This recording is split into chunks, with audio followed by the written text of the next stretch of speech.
What's going on, my wonderful Retro Squad? This is your boy Retro Quin, and today we got a review and on feet of the Jordan 1 UNC Reimagined. On the beat.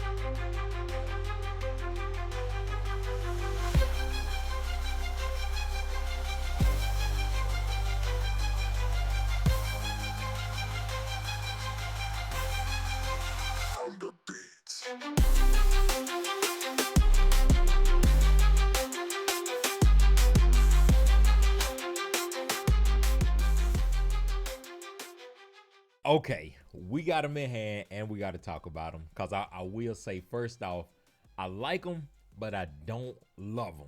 Okay, I like them, but I don't love them. And y'all can see I do have both laces in the shoes, so we will be talking about that. But first, we're going to put them off to the side and drop them down here. And we're going to talk about the box real quick. Now, we're not going to spend a lot of time on the box, but I do want to show y'all the box because we do have a different box. And I am a little disappointed with the boxes. Well, not just the box, but the overall theme that they done with, in which I kind of understand. But I was expecting something along the lines of the bread lost and founds that came out around, I think like 2022, 2023, somewhere around. It wasn't too long ago, but when we got the bread lost and founds, they had a whole theme around it, you know, just kind of signifying an older shoe, old receipt paper, all of that type of stuff. And we didn't really get none of that with the UNCs that dropped. We just got just a regular brown paper on the inside, and then they did invert the box because on the bread lost and founds, or bread reimagined, we had the red top with the black bottom, but they inverted it this time and gave us the red box and black top. But that's just a couple of things I wanted to get out of the way with the box itself. We're gonna go ahead and get into the details of the shoes. The official name is the Air Jordan 1 Retro High OG. Official color code and style number is DZ5485402, and the colorway is dark powder blue. So just dark powder blue. And I did get these in a size 11.5. They do fit pretty good in my opinion. And I think the retail price on these was $180. I keep telling y'all I'm gonna do better about remembering the price, but I'm just so used to going in, swiping the card, walking back out. But I think the retail price on these was $180 though. And like I said, I do have both of the laces in. They did come with 2 sets of laces. Now in my opinion, I prefer, like I tell y'all all the time, I like to stick, with the original way that they came, which was the all white laces. I have seen some people doing like sale laces or different color laces and stuff, in which those look good as well, being that they're still like a base form of white.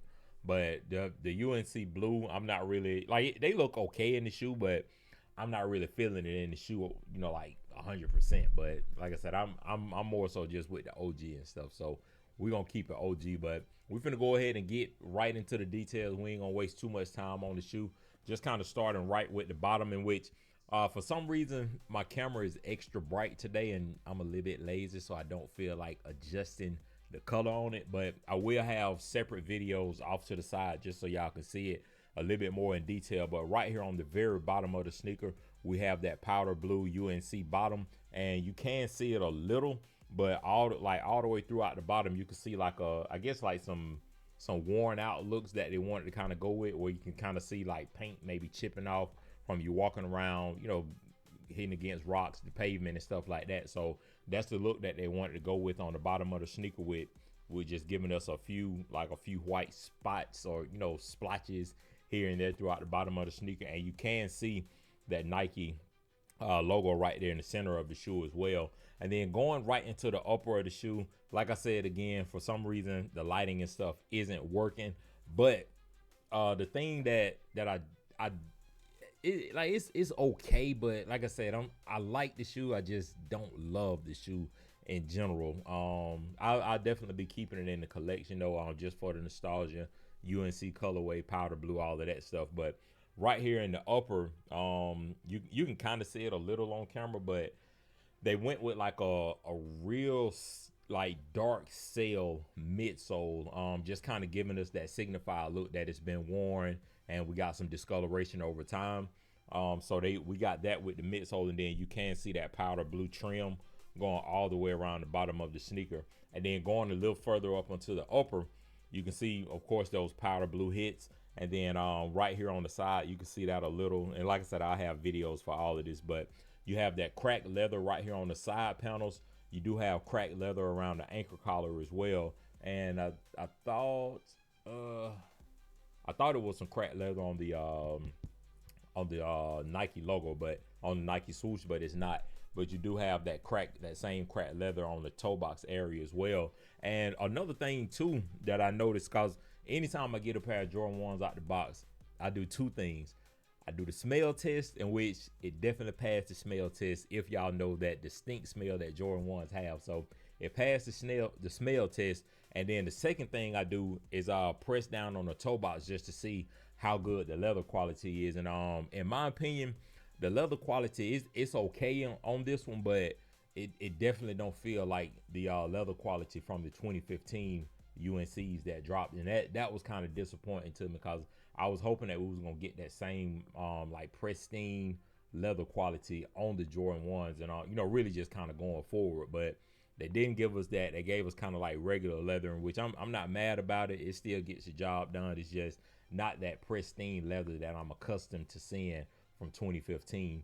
But that's pretty much it when it comes to, like, just the outside portion of the sneaker. Like I said, UNC colors with the white cracked leather going all the way through it. We have the I guess mesh like tongue sail, that same sail color, and then you can see the Nike Air branding at the very top there. And right here on the sides of the sneakers, it's on both sides actually, both of the outsides of the sneakers, on the wings logo, you have that stitched in or lasered in, Air Jordan all white. We know about that classic touch there. And I think that's really it for the shoe altogether. All white insole, or that sail insole. We got the Nike Air branding on the inside there. And I'm trying to make sure that we covered every portion of the sneaker. Let's see. I did talk about the double laces. We got the original sail laces, or all white laces that came with it, and then we have the powder blue pair that y'all did see on this sneaker right here that I have laced up already. But as far as the fit on these, I did try them on, walked around in them for a little bit, did my own foot and everything. And in my opinion, they feel, just like any other Jordan 1. You're not really getting Jordan 1s for the comfort, because it's such a flat sneaker, especially for people that's flat-footed. I'm flat-footed myself, so I know y'all pain. But Jordan 1s they're just not made for comfort. It's more so for the style itself and just that overall nostalgia. But I would say Jordan 1s in general, I always go true to size. The only pair that I did go up a half size was the original Chicago Jordan 1s, in which I still feel like I could have went with an 11.5, but at the time I got those from a SneakerCon event in Atlanta, and the 12 was the only size that they had, so I went ahead and got it. But when I tried it on, it still felt fine. So if you want to stick with your true size, or if you want to go up a half size, I feel like you'll be fine either way. And I do have a couple of other pair of retro 1s that I went with a size 11.5 in, and I worn them for a few times and broke them in, and they don't feel big or loose or anything on my foot. So like I said, with the Jordan 1s, either go true size or half size up. And I mean, that's really it when it comes to the sneaker. But I do want y'all opinion down below in the comment section. Is this a shoe that y'all gonna be keeping in y'all collection if y'all got them, or is this gonna be a shoe that y'all gonna pass on? But really, the only reason that I did get this sneaker is because I sold my 2015 pair, so I wanted to have like just this colorway back into my collection, and I didn't want to pay the crazy resale prices for the powder blues that I had from 2015. So I figured this would be a good sneaker to kind of fill that gap until the powder blues come out again. But I'm hoping that we can get the original powder blues. I'm gonna say within the next 2 to 3 years, maybe, because I definitely need to get those back in my collection.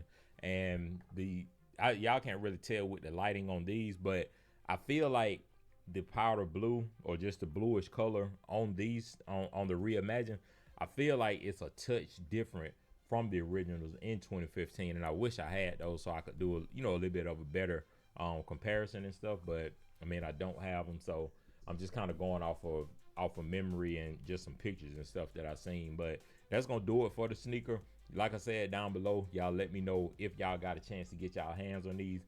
Let me know if you decided to just pass on them, or if you're gonna try to catch them on sale, because I feel like a shoe like this might go on sale, or if it don't go on sale, I don't see you having to pay no more than like that 230 to 250 range. Honestly, I don't really see this being like a ridiculously overpriced sneaker on the resale market and stuff.